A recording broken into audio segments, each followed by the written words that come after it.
I'm Colleen, and I'm back for another live stream brought to you by the awesome people over at Princess Dental Staffing. So happy everyone could be here with me on this Wednesday. So I just want to remind everyone that each week we are bringing you a new live stream that covers a new topic on starting and or maintaining your career in the dental industry. This week's topic is how to network virtually, right? So, when you think of networking, professional networking, sometimes you think of, job fairs, right? Or events held at a convention center or something like that, shaking hands, introducing yourself, giving your elevator pitch, getting those business cards, all those sorts of things, right? That's kind of what you think of when you think of networking. But if the last year has taught us anything, it's that you can't always be in person when you want to be, okay? Networking in person is definitely the best way to go, but, with everyone restricting their social, their, being in groups and being physically in contact with people, learning to network virtually is definitely an essential skill. And networking, by the way, is one of the best ways to get jobs. As a matter of fact, it's the best way to get your new job offer. Okay, so that's what we're going to be covering today. But before we dive too deeply into that, I just want to, again, remind everyone we're bringing you a new topic each week. So if you like the information that we're bringing you, be sure to drop us a like. If you don't want to miss out on future streams, subscribe to our channel or follow our page. If you have any thoughts, questions, insights on any of the information that we're bringing you, be sure to comment it below. And if we couldn't answer your question when this stream was live, of course, we will get to you as soon as possible. Now, if you want more information on the topics that we're bringing you, be sure to check out Princess Dental Staffing's website, which is princessdentalstaffing.com. So just a little bit about Princess Dental Staffing, okay? They are an online virtual dental job board, okay?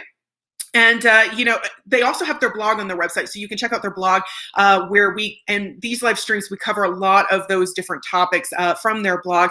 But the job board itself is a really, really great way to start searching for available dental positions in your area. So Princess Dental Staffing is bringing you full-time, part-time, permanent, and temporary positions for front office personnel, dental assistants, dental hygienists, and even dentists. Okay, so it's super, super easy to start searching for jobs immediately.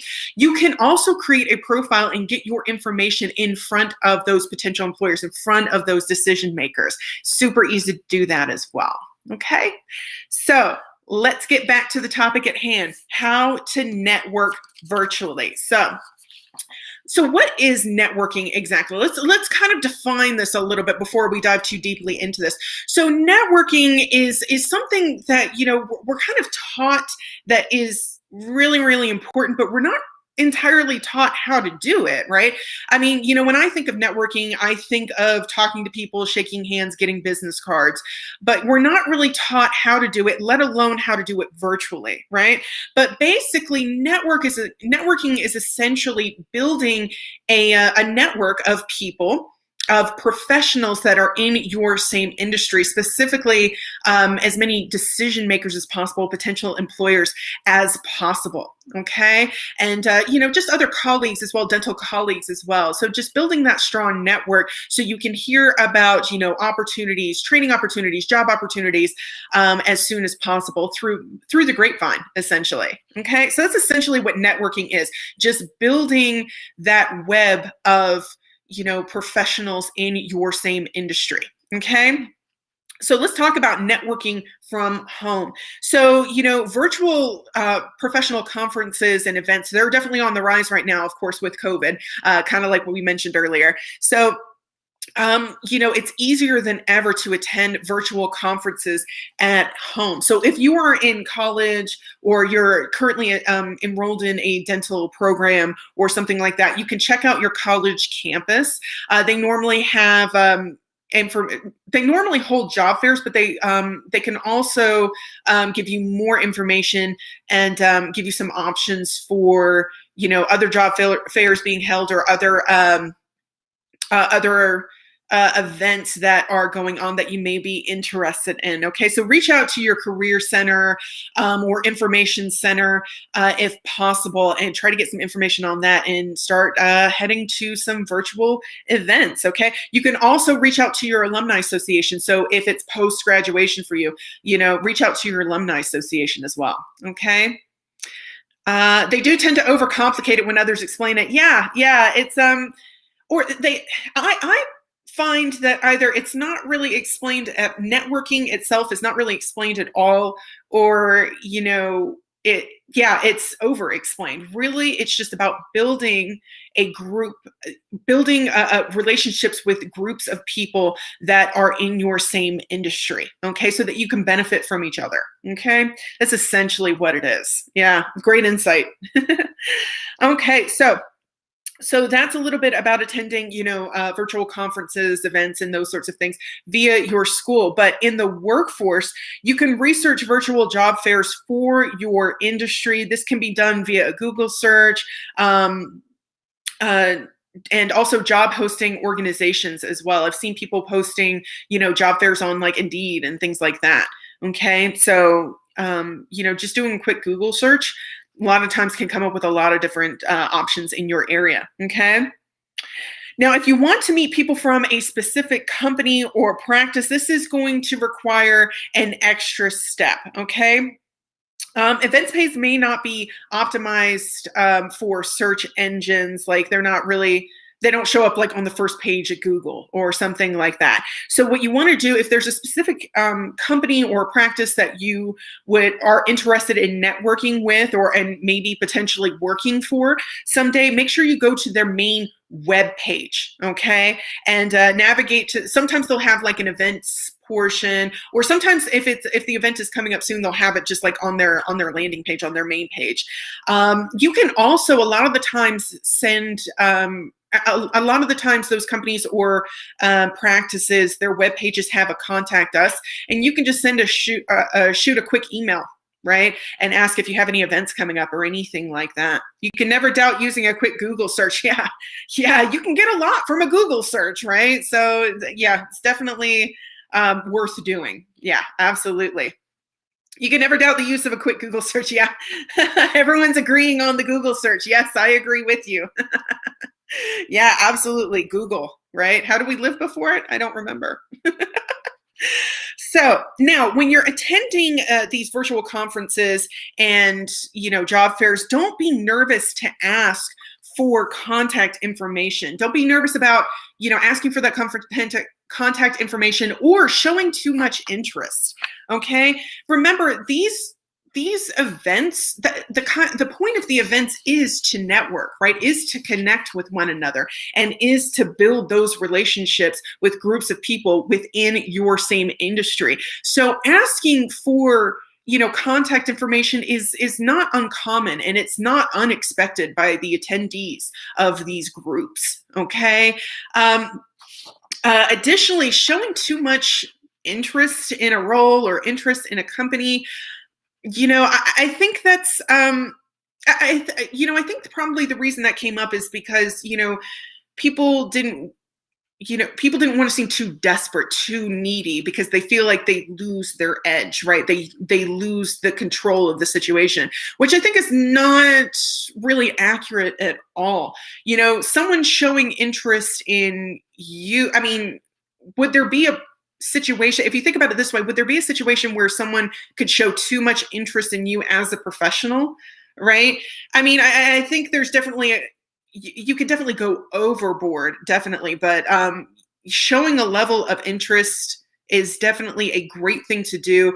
And kind of being aloof or disinterested, I don't think works nearly as well as you think it would. So make sure that you show interest and show just an interest in the person's company or something like that. But interest is always a good thing to show. Just letting people know that that you want to hear more about what they're doing and what their company is doing or the practice is doing. Yeah, absolutely.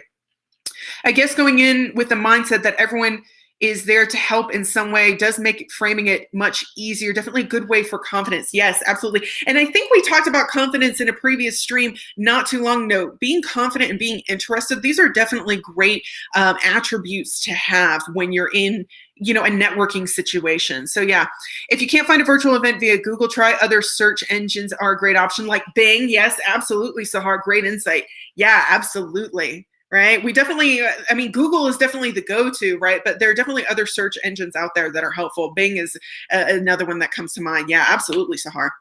Thanks for that. Thanks for that insight. So,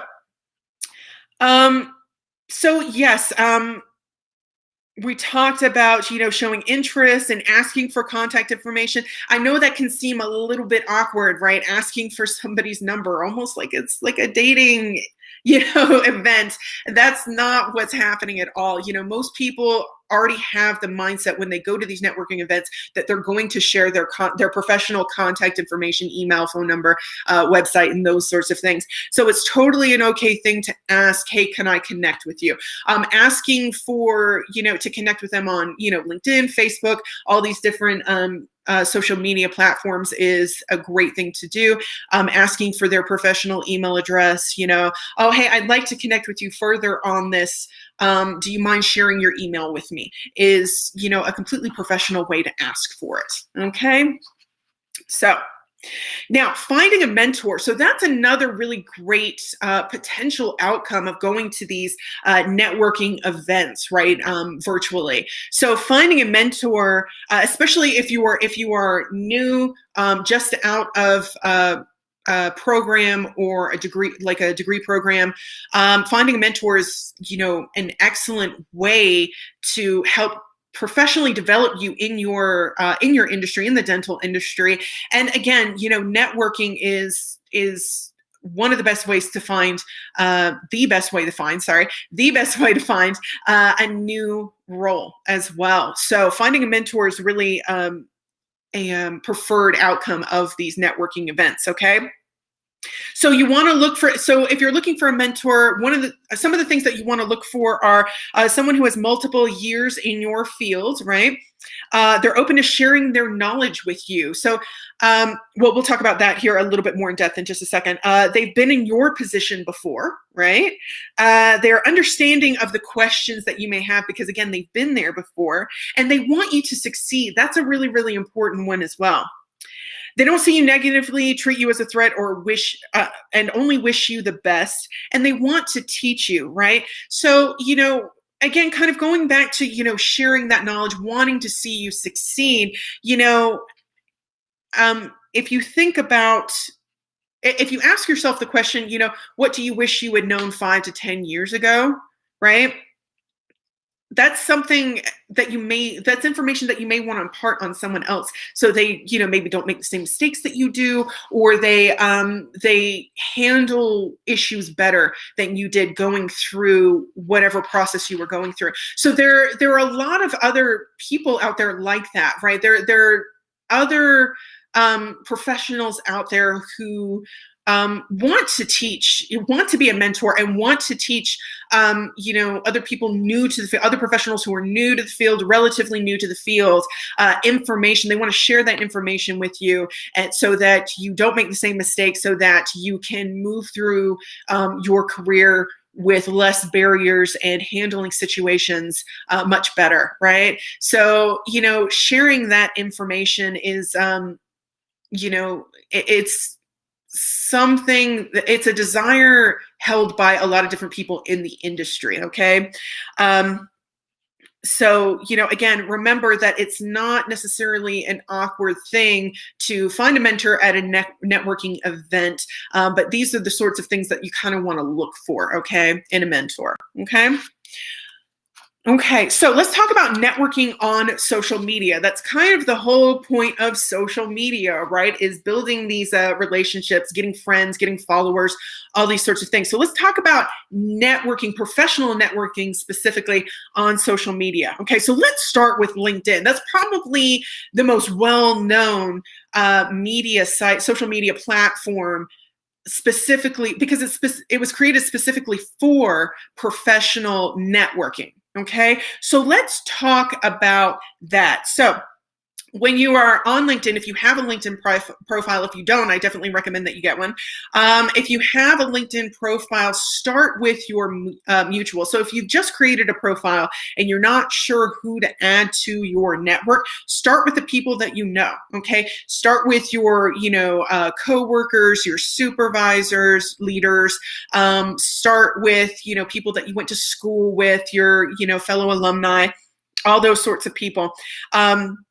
And send them connection requests. And I absolutely recommend that you don't send them the generic LinkedIn message request. Okay, you know how if you have LinkedIn, you probably know this. That when you send a connection request, there's a generic kind of message on there, and I don't ever recommend using the generic message. Make it a little bit more personal if you possibly can, and actually reach out to that person and ask to connect and be in their networks and for them to be in your network. Okay. But linking with other people will build your LinkedIn network, which is kind of the whole point of LinkedIn, and it will maximize your resources. So you really kind of want to shoot for as many connections as possible within your network. Okay. Now, you are a bit restricted on who you can add to your network unless you have a premium profile on LinkedIn. And LinkedIn has several different premium profiles. They've got recruiter, sales navigator. They've got different ones. But if you have the free version, like most of us probably do, you're limited on who you can connect with or who you can request to connect with. So if you are looking to commit a lot of time, effort, and energy to building your LinkedIn presence, you may want to consider a premium profile. And actually, they usually let you try premium for a month for free. So if you're kind of on the fence, maybe, I don't know that I want to, pay for this. I don't know that I want to invest money in this. Maybe the free version is just the best version. Maybe. But you do have the option to try premium for 30 days to see if those perks actually work for you and actually do something for you. Okay. It's always important to remember that there are people that want to help others pursue their career even more. Yeah, absolutely, Drew. Yeah, talking about the mentors, absolutely. There are definitely people out there. So definitely be selective, but definitely be open to the idea of having a mentor. Okay. Now, going back to LinkedIn, so starting with your mutuals to build your network, considering maybe premium, okay? Joining groups. So this is a really, really excellent way to help build your network as well, and also to stay engaged with your industry as well. So what you want to do, so LinkedIn has an option to join different groups, okay? There's tons and tons and tons of different groups that are there. The groups that, of course, that you want to focus on are going to be in the dental industry, so dental groups. So what you can do is you can actually search key terms like dental assistant, dental hygienist, what have you, dental industry, what have you, and limit your search to groups and then request to join those groups. And once you request to join those groups, make sure you're active in those groups, that you are posting in those groups, that you are reacting to other people's posts, commenting on other people's posts, those sorts of things. That has been one way that I have absolutely grown my network so much, is interacting in those groups. So those groups are really indispensable. So make sure that you join those groups and that you stay active in them. And again, consider premium. So premium, there are a lot of different features that come with premium. Again, I recommend that you do the 30-day trial to see if those perks, there's a lot of them. It's not just building your network, but it's also different features and like job search and different information that you can get. So if that's something that might be beneficial to you, go ahead and give it a try and then make your decision on whether or not those perks are really worth it to you. Okay.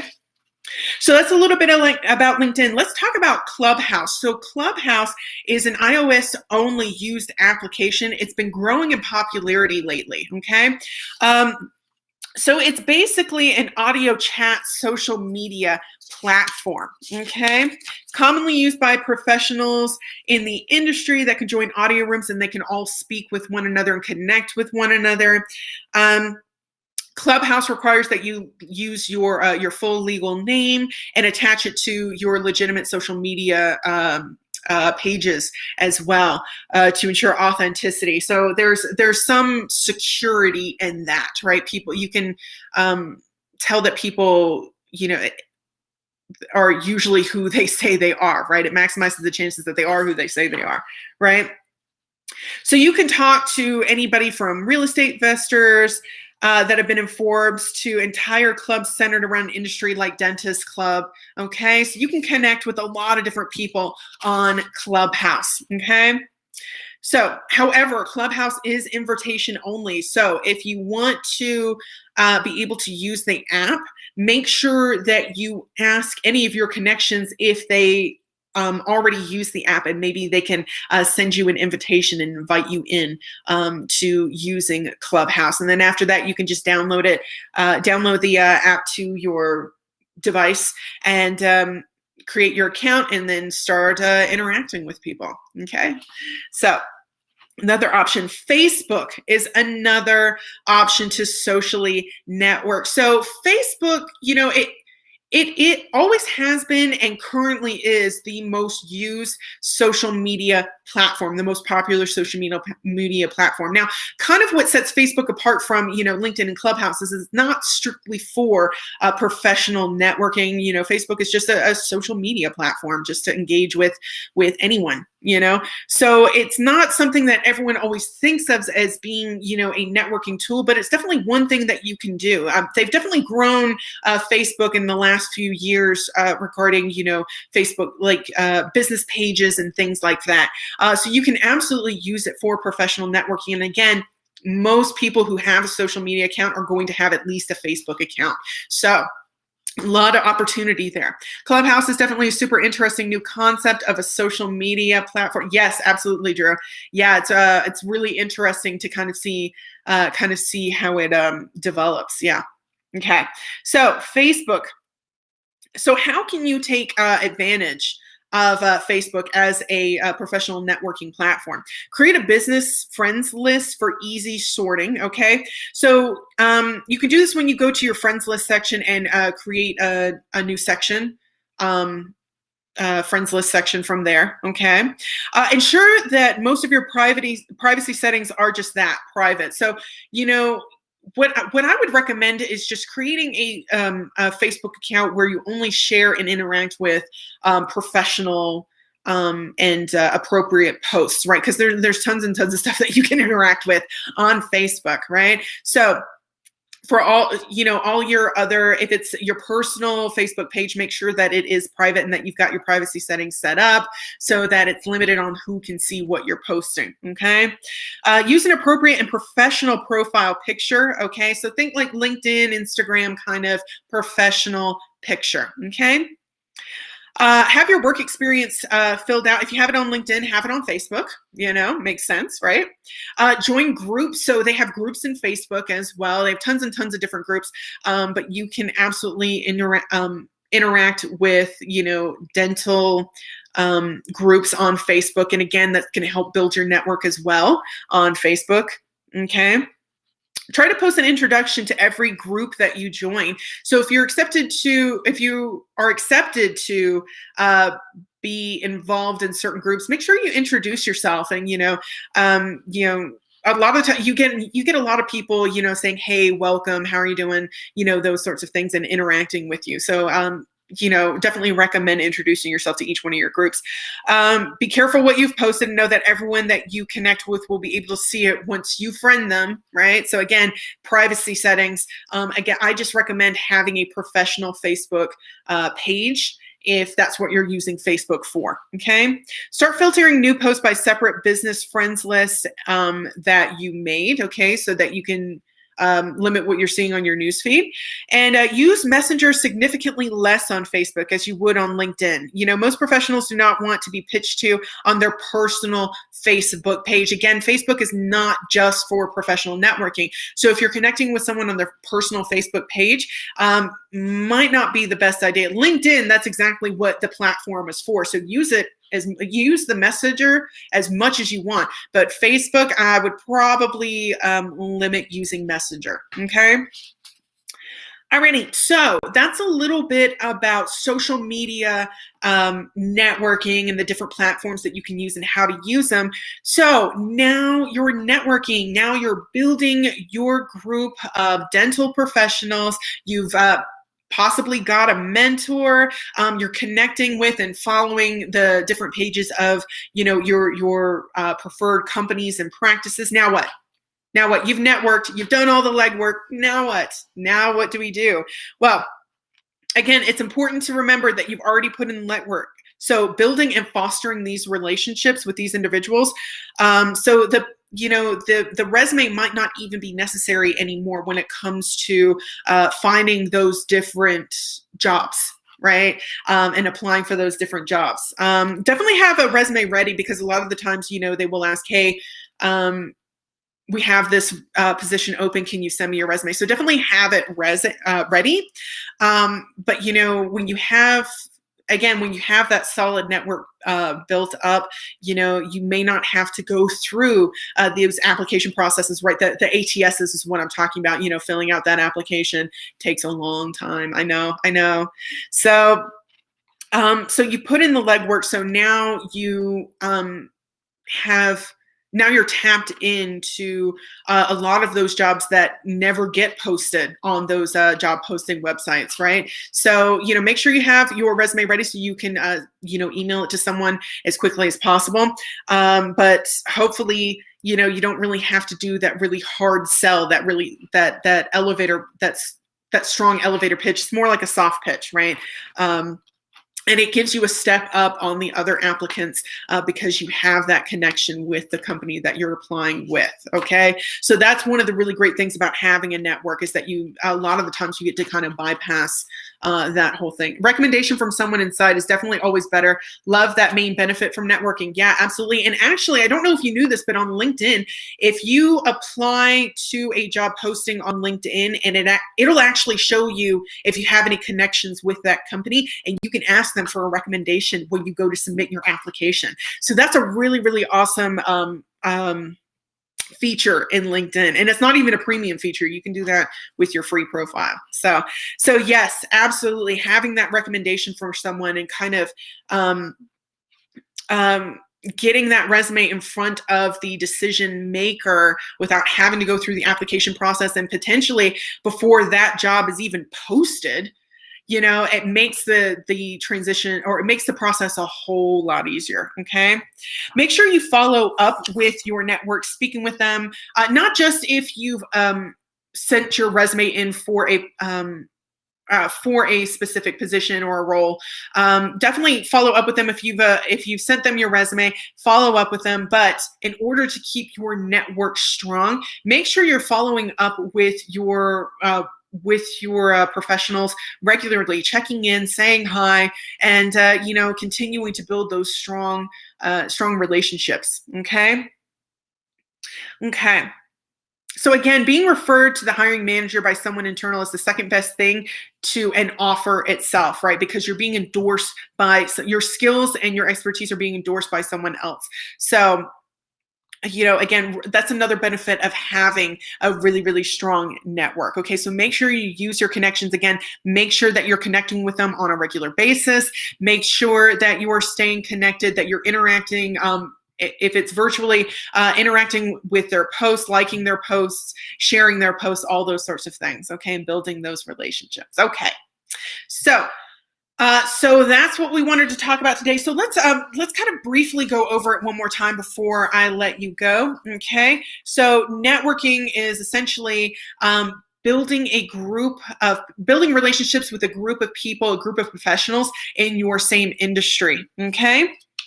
When you're networking from home, you can learn about virtual professional conferences and events, job fairs, and those sorts of things from your college, or from the institution that with your program that you went through.